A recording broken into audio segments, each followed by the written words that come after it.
Hello, Meoni here, and welcome back to another Final Fantasy XIV news video. This time we're looking at the patch notes for patch 5.15, which went live today, the 10th of December 2019.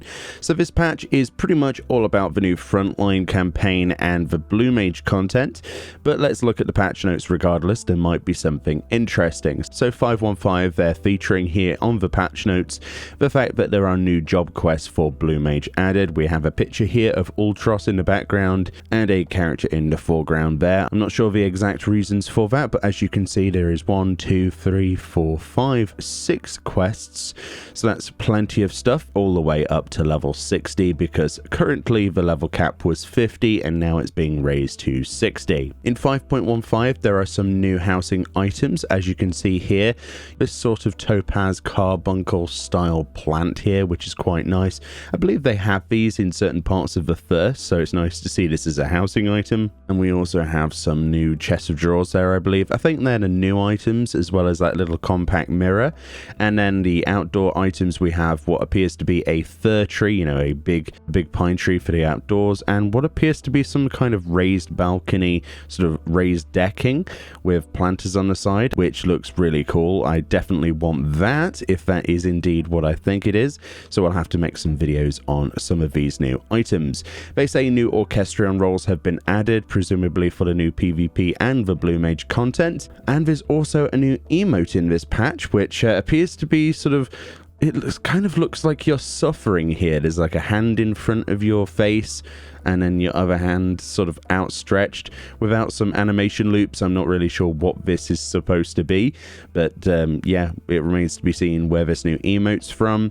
And then we have the battle system stuff. It says the level cap for Blue Mage has been increased to level 60, and of course there are new blue magic spells added to the game.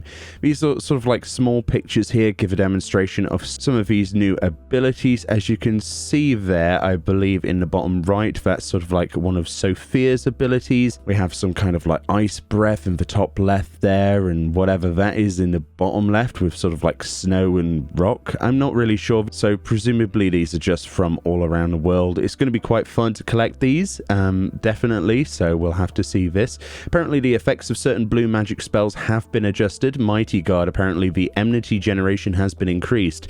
This is presumably because there's content now with other blue mages, and Mighty Guard is effectively your tank stance for that content, which is quite important, I would imagine.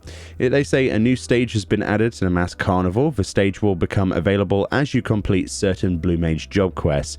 I have it on authority today that people who have logged on before me, that you need to have completed Azul Magia, i.e. stage number 25, and all of the previous quests to actually see this new quest.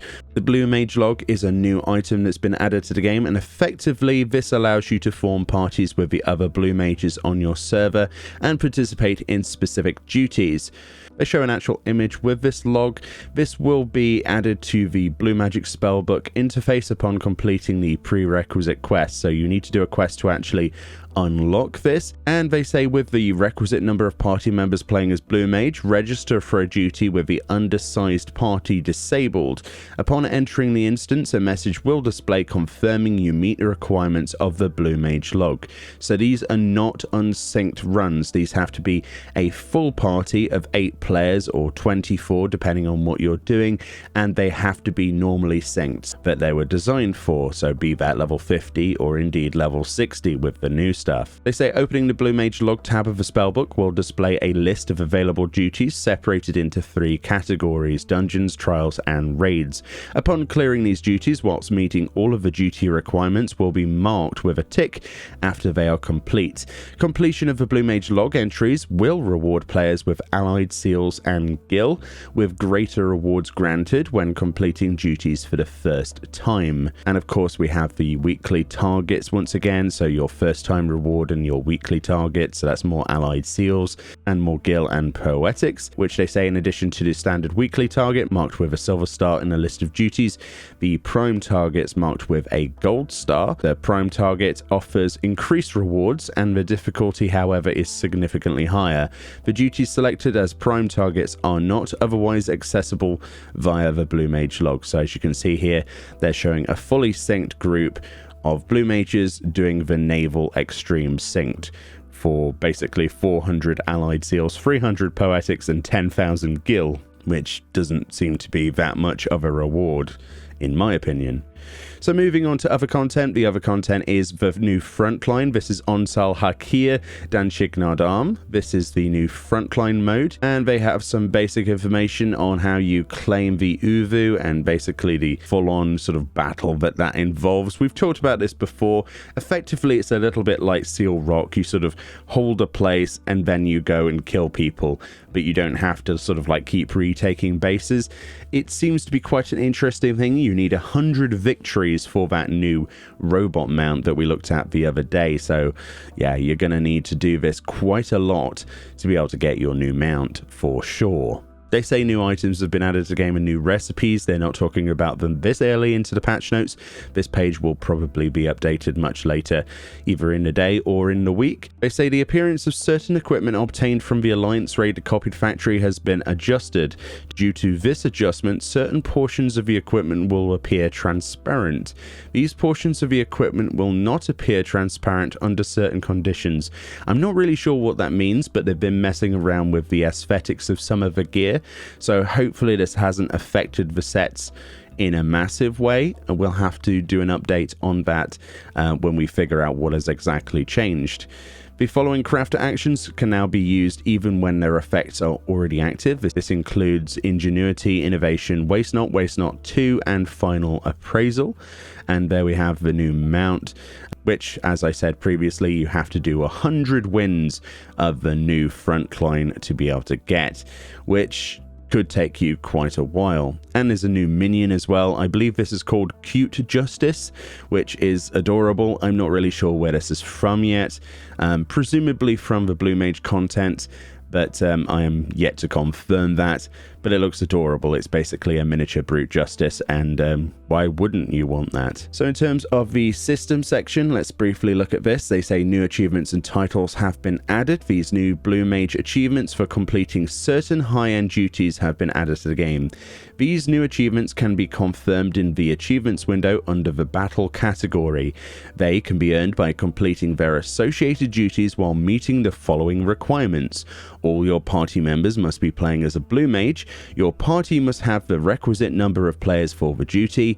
The undersized party option must be disabled, and the silence echo option must also be enabled. Band together with your fellow adventurers to prove your mettle and mastery of blue magic. I have it on good authority that the Morbol mount, which we looked at in a previous video and we sort of speculated where that could be, is from this Blue Mage content. However, you have to basically do most of Alexander Savage and Coil Savage properly synced, rather, at the proper level, with no echo, with the proper amount of people. So that's going to be quite a challenge. Yeah, we're going to have to cover that in a future video. I'm not really sure how I'm going to be able to do that myself. I might have to use quite a lot of Duty Finder and Party Finder recruitment to try and find people who are equally interested. It does seem like quite a task to actually get that new mount. So we'll have to wait and see if I can actually achieve that. The renewal period for mentor certification has ended. Players who have not renewed their certification will no longer be mentors. That includes me, basically. However, they may be recertified provided they meet a new certification requirements. So for me, for example, I need quite a lot more commendations to be able to get in there, but obviously I've done all of the dungeons and stuff. But essentially, if you're a mentor before and you don't meet the current requirements, then you'll no longer be a mentor and you'll lose your mentorship crown and your status in the novice chat, which is nothing too special these days, I can assure you. So there's a little section on resolved issues we might as well look at. The following issues have been addressed. An issue wherein the item level of Hydatos replica weapons was incorrect. An issue when using the market board wherein the remove from favorites command failed to remove the selected item from the favorite list. An issue in the trial Thorn March Hard, wherein the duty could not be completed under certain circumstances. An issue wherein the graphics of equipment obtained from the Alliance Raid copied factory did not display correctly.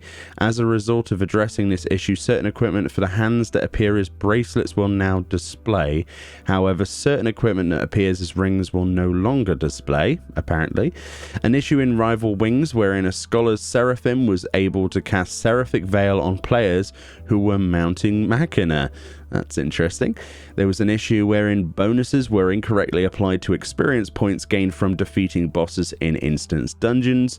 There was an issue wherein the information displayed in the recipe tree for a certain recipe was incorrect. And there was an issue wherein the help text for the ninja PvP actions Hyosho Ranryu and Goka Mekyaku was incorrect. The effects of those actions were not changed. And finally, an issue wherein executing the Red Mage PvP action displacement would also trigger the cooldown of Korra Core.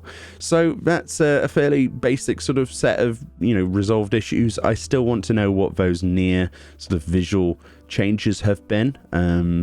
We'll have to have a look at that in the game, like I say before. But that's pretty much the patch notes for 5.15. There's not really too much in here. A lot of people are going to be a little bit sort of set back about some of the achievements required for a lot of the new rewards, including the new mounts. But it is what it is, and we'll do content on it as we get to it. Obviously, it's going to take me a while to make videos on certain mounts, considering the grind required for them. But anyway, thank you kindly for watching this video. Let me know what you think about the Blue Mage and indeed PvP stuff below, and I'll see you all next time.